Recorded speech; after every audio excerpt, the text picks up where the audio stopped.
Hey, salut la gang, c'est JP pour l'école du jeu. Aujourd'hui, je vous présente un jeu avec une thématique forte et vraiment originale. Je vous présente Dawn of Peacemakers. Dans ce jeu, on incarnera de jolies petites créatures qui devront amener deux autres peuples qui se détestent, des peuples qui se haïssent et qui veulent la mort l'un de l'autre, qui vont même se déclarer la guerre. Nous devrons les amener à faire la paix.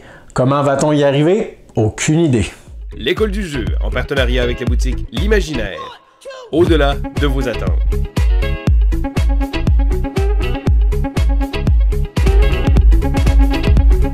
Nous voilà devant la boîte de Dawn of Peacemakers, jeu coopératif pour 1 à 4 joueurs.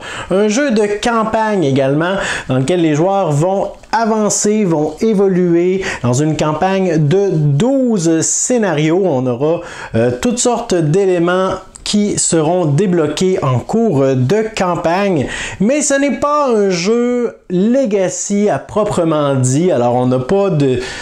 Du moins pas à ma connaissance, on n'a pas d'autocollant à poser, on n'a pas à écrire sur les éléments, les composantes de jeu. Ce n'est donc pas un jeu jetable, vous pourrez réutiliser tout ce qu'il y a dans cette boîte après la campagne, que ce soit pour rejouer ou une fois que la campagne est terminée, on vous propose un nouveau mode de jeu, un mode dans lequel les joueurs pourront s'affronter en 1 contre 1, alors que ou peut-être en 1 contre 1, mais probablement jusqu'à 4 joueurs.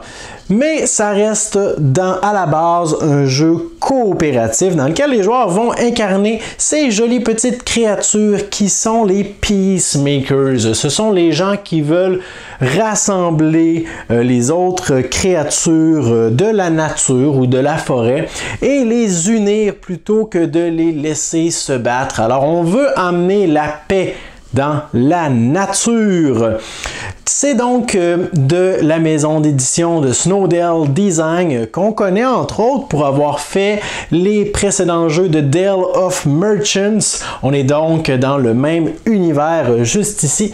Et puisque je suis très impatient, je crois que nous allons ouvrir la boîte ensemble. J'ai préalablement retiré la pellicule plastique, mais nous allons découvrir les composantes de ce jeu ensemble. Donc, dans la boîte, ce qu'on retrouve immédiatement, je crois que je vais placer ça de cette façon. On retrouve un petit avis. Please read this first. Alors ça m'amène à vous préciser que c'est un jeu qui est seulement disponible en anglais, malheureusement. Je crois qu'il y aura tout de même assez de texte à lire. Alors peut-être que ça va vous ralentir ou peut-être que ça va être assez pour vous dire bon, alors ce n'est pas un jeu pour moi puisqu'il est seulement disponible en anglais. C'est pourquoi je vous invite à me laisser des commentaires sous la vidéo, à savoir est-ce que c'est quelque chose qui vous intéresserait d'avoir des sessions de jeu dans lesquelles on pourrait progresser ensemble à travers la campagne de Dawn of Peacemakers pour vous faire vivre l'aventure. Donc laissez-nous ça dans les commentaires sous la vidéo si c'est quelque chose qui vous intéresserait. Nous avons donc ici des informations concernant les composantes qui sont scellées, les modes de jeu et les petites mises en place qui sont spécifiques et un peu de background, d'arrière-plan concernant la thématique. On est dans le monde de Daemirya juste ici et on nous explique que nous avons deux peuples qui se font la guerre dans un pays de l'Amérique du Sud, les Ocelots et les Macao, et nous sommes les Peacemakers qui tenteront de ramener la paix dans cette partie du monde. Nous avons ici une petite fiche sur laquelle on va certainement noter la progression de notre campagne, un peu de publicité. Nous avons ici 3 livrets de jeu, dont, ma foi, celui-ci est immense. Il est wow, très épais. C'est pas le livret. de règles. Ah non, c'est le livret de la campagne. Oh, ok, là, mon niveau d'excitation vient de grimper à 9 sur 10, là, vraiment, ici. On nous indique qu'il y a plusieurs surprises qui sont comprises dans ce livret. Alors, on nous invite à le lire du début vers la fin. On nous donne un peu d'arrière-plan de qu'est-ce qui se passe. Nous avons une petite fiche sommaire des différents personnages qu'il est possible d'incarner. On devra choisir nos personnages en début de scénario et sans gâcher quoi que ce soit, on va simplement aller voir le début du livret où on nous explique les différentes composantes de jeu. Petit aperçu juste ici. Alors je crois que oui, c'est le livret de campagne, mais ce sera également notre livret de règles. Alors, les deux ont été fusionnés ensemble. Alors là, je ne gâche rien. On nous explique les types de cartes, qu'est-ce qu'on retrouve comme information, comment ça va fonctionner pour les bases des petites figurines, les éléments de la mise en place pour notre scénario numéro 1. Alors, ça, c'est la dernière page que je vous montre. On nous indique où on est précisément dans cet univers. Alors, on se retrouve juste ici, près de la rivière. On a donc notre plateau de jeu qui sera disposé de cette façon et toutes sortes d'éléments supplémentaires. Donc, on nous explique en 4 pages les grandes lignes principales du jeu et je suppose que par la suite, on nous tient par la main, on nous accompagne à travers notre premier scénario. Alors, je suis très surpris de voir ce livret. Et là, je ne veux pas me gâcher de surprise, mais en feuilletant le livret, je sens qu'il y a des choses entre les pages qui ont été placées là. Mais ça, on garde ça en temps et lieu. On a donc un autre livret avec l'index, probablement tous les éléments de jeu en ordre alphabétique ou oui, alors toutes les phases, les mots-clés qu'on peut retrouver, la priorité d'attaque, comment on résout ça. Donc, tout ce qui demanderait quelques précisions. Le livret pour le mode Squirmish, où est-ce qu'on laisse de côté la coopération et on veut se taper sur la baboune. On veut s'affronter, mais je suppose que ça, c'est seulement après la campagne. Ah, effectivement, on nous indique ici qu'il y a des spoilers, des informations sur la campagne et on nous recommande de l'ouvrir seulement après avoir terminé celle-ci. On tombe donc dans les feuilles de carton qui ont une excellente épaisseur, des belles couleurs également. Je trouve ce design magnifique. Donc, plein de jetons pour lesquels je n'ai aucune idée à quoi ça va nous servir, mais tout de même très beau. Oh, les tuiles sont recto verso. On va peut-être visiter différents types de territoires pendant notre campagne. D'autres tuiles avec des petits icônes sur ceux-ci, entre autres, je crois, les tours qui vont nous rendre plus difficiles qui vont rendre les troupes ennemies, si on veut. Là. En fait, nous, on n'a pas d'ennemis. Nous, on est amis avec tout le monde, mais qui vont rendre les troupes des armées qui se battent plus résistantes. Ici, ça va augmenter la ligne de vue, ou plutôt le range, si on veut, la portée. Ici, les unités seront camouflées et ça me semble être une espèce de protection ici. On a des icônes particuliers. Aucune idée à quoi ça peut servir. Première surprise, on a une enveloppe complètement noire, scellée. Stop! Ouvrir seulement cette enveloppe, qui est l'enveloppe A, seulement quand on nous l'indique dans le livret de la campagne. Oh, ok, là, j'essaie de voir. Non, ok, j'ai aucune idée. Au début, je me disais, ça pourrait peut-être être une feuille de punch, mais ça n'a pas vraiment cette texture-là. En tout cas, une autre surprise qui nous attend. Nous avons le plateau de jeu qui me semble tout de même assez gros. On va regarder ça ensemble rapidement. Un plateau en fait, qui est pratiquement facultatif. Ben, ou non, pas facultatif du tout parce qu'on a nos petits hexagones dans lesquels on va se déplacer et tout ça, mais c'est pratiquement le seul élément qu'on retrouve sur notre plateau, outre la petite piste juste ici, la rose des vents, je ne sais même pas si c'est utile ou non, et les 2 réserves de cartes sur les côtés ici. Mais même si notre plateau semble plutôt vide présentement, nous allons rapidement le garnir avec les tuiles qu'on a vues précédemment, qui vont former notre paysage qui va probablement changer d'un scénario à l'autre. Oh! On commence à entrer dans les surprises. En cours de campagne, en fait, dès le début, on devra sélectionner un personnage, Nabo, Yanar, Tambatro ou Akezan. Et selon le personnage qu'on décide d'incarner, nous aurons une enveloppe à ouvrir. Donc, je ne sais pas du tout ce que ces enveloppes contiennent. Elles sont très, très, très belles. Mais elles sont différentes, tout porte à croire, pour chacun des personnages. Alors, ce sera un choix difficile à faire dès la mise en place de la partie. Nous avons donc, puisqu'on parle des personnages, les petites figurines de ces derniers, qui sont les personnages qu'on voit sur la couverture de la boîte. Alors, petites figurines qui sont très jolies, très sympathiques, détaillées de façon correcte, je dirais, mais qui sont également très, très, très résistantes.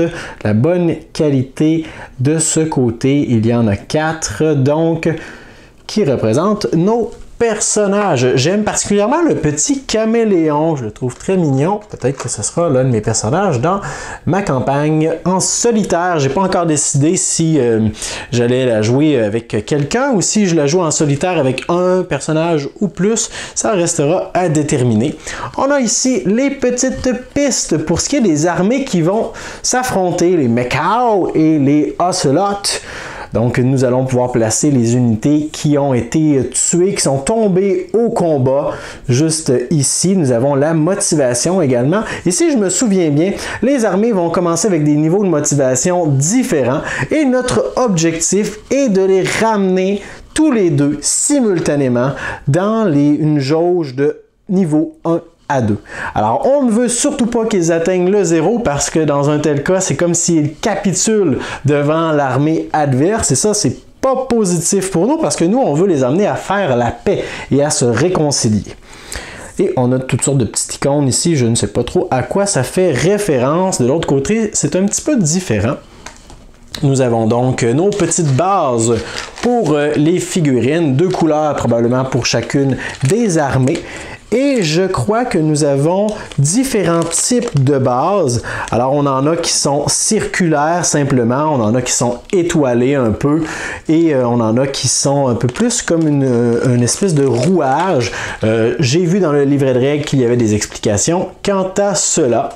Nous avons ici des petits je ne sais pas trop comment on appelle ça, des espèces d'engrenages qui vont nous servir à mettre en place les espèces de petits éléments qu'on a vus tout à l'heure dans les punchboards. Un dé qui se rend, c'est un dé 12, je crois. Alors ouais, un dé 12. On remarque que nous avons d'ailleurs les symboles qui se retrouvaient sur les bases de nos personnages, les cercles, les étoiles et les espèces de petits rouages comme ceci. Je ne sais pas si ça va être utilisé pour résoudre les combats. Nous avons ici des petits jetons de couleurs. Nous avons des petits cylindres. Nous avons des cubes comme ceci. Et nous avons également des petits éléments de verre, si on veut. Je ne sais pas si on voit très bien. Les petites billes qui vont nous servir à venir placer sur notre piste de motivation. Mais en même temps, de voir le nombre qui s'y trouve juste en dessous. Nous avons ici les figurines. Alors, je ne vais pas les regarder trop avec vous. En fait, je ne sais même pas si ce sont les figurines auxquelles on a accès en début de partie ou non. Tout ce que je peux vous dire, c'est qu'on retrouve les Mekao qui sont tout simplement, on les voyait un petit peu plus tôt, qui sont des espèces de perroquets. Non, pardon. Je sais pas en fait. Oui, je crois que les Mekao sont des espèces de perroquets et les Ocelots sont des espèces de chats, tigres. Là, en fait, je peux vous montrer peut-être simplement un modèle pour chacun. Alors, on a les Macaw juste ici, les espèces de perroquets, et Ocelot juste ici. On dirait une espèce de petite mélange entre un chat et une souris ou un petit tigre tout simplement. Voilà donc pour nos figurines. On a quelques éléments de surprise ici, dont une boîte qui est impossible à retirer de son emplacement. Alors, ils ont bien fait leur travail. Ah, mais comment est-ce que je fais pour retirer ça? Bon, on nous indique stop! Ouvrir seulement le conteneur A lorsque la campagne nous l'invite. Et ça fait pas beaucoup de bruit, non? Alors, on va laisser ça juste ici. Et là, on a tout plein de paquets de cartes. Je crois avoir vu dans le livret de règles qu'on nous indique en début de campagne de commencer avec ces 2 paquets. C'est indiqué juste ici également. Encore une fois, ça nous indique de les ouvrir seulement lorsqu'on y est invité. Et l'autre côté du paquet a également été censuré. On ne peut pas voir ce qui s'y trouve. Et c'est la même chose pour les autres paquets. On nous indique que ça, c'est le paquet D. On l'ouvre seulement quand ça nous est indiqué. Le paquet B, le paquet... Oh, ici, on n'a pas de cadenas ou quoi que ce soit, donc ça doit être des éléments de jeu auxquels on a accès dès le début de la partie. On va en ouvrir un ensemble simplement pour jeter un coup d'œil. Je crois que ce sont les cartes, entre autres, des ordres des différentes armées qui vont s'affronter. Oui, on nous l'indique juste ici, les orders, les ordres. Alors, si on regarde de l'autre côté, ça forme une espèce de livret. Donc, c'est pour ça que parfois, on va avoir une action qui pourrait s'appeler Bold Movement. Alors, on résoudrait les 2 pages en même temps, mais il serait également possible d'avoir une autre combinaison. J'essaie de trouver quelque chose de différent. Alors, Bold Cover, où est-ce que là, on résoudrait les choses de façon différente. On a des petites bannières bleues, probablement pour l'une des armées, et les bannières rouges pour l'autre. On a des petites cartes aide-mémoire concernant les différentes phases de la résolution des attaques. Tout simplement, alors je vais ranger ça juste ici. Et voilà, ça fait le tour des composantes, du moins de ce que je peux vous montrer pour ce qui est de Dawn of Peacemakers, qui est un jeu qui m'attire beaucoup. Je suis très intrigué. C'est un jeu qui a carrément passé sous le radar de la plupart des gens. Alors, sur la chaîne, Vincent a commencé à y jouer, commencé à en parler un petit peu également. Il en a parlé dans son dernier Quoi de neuf. Vous pourrez aller le visionner si vous avez envie d'en apprendre davantage sur son opinion sur ce jeu. Mais moi, après l'avoir entendu, j'ai pris la décision de donner sa chance au jeu parce que ça a l'air merveilleux. La thématique est accrocheuse. Le fait qu'on ait des gens qui veulent ramener la paix entre 2 peuples hostiles, très original. Un jeu coopératif, thématique assez mignonne aussi. Alors un jeu qui pourrait être une excellente surprise pour moi. On pourra s'en reparler dans les prochaines semaines. N'hésitez pas à me laisser vos commentaires sur ce jeu. Est-ce que c'est quelque chose, un concept, un jeu qui vous intéresse? Avez-vous des questions sur ce dernier? Est-ce que vous en avez fait l'acquisition? Y avez-vous joué? Laissez-moi tous vos commentaires sous la vidéo. N'hésitez pas également à nous envoyer un pouce vers le haut pour manifester votre intérêt et votre satisfaction envers cette vidéo. Et moi, je vous dis merci pour votre écoute. À la prochaine.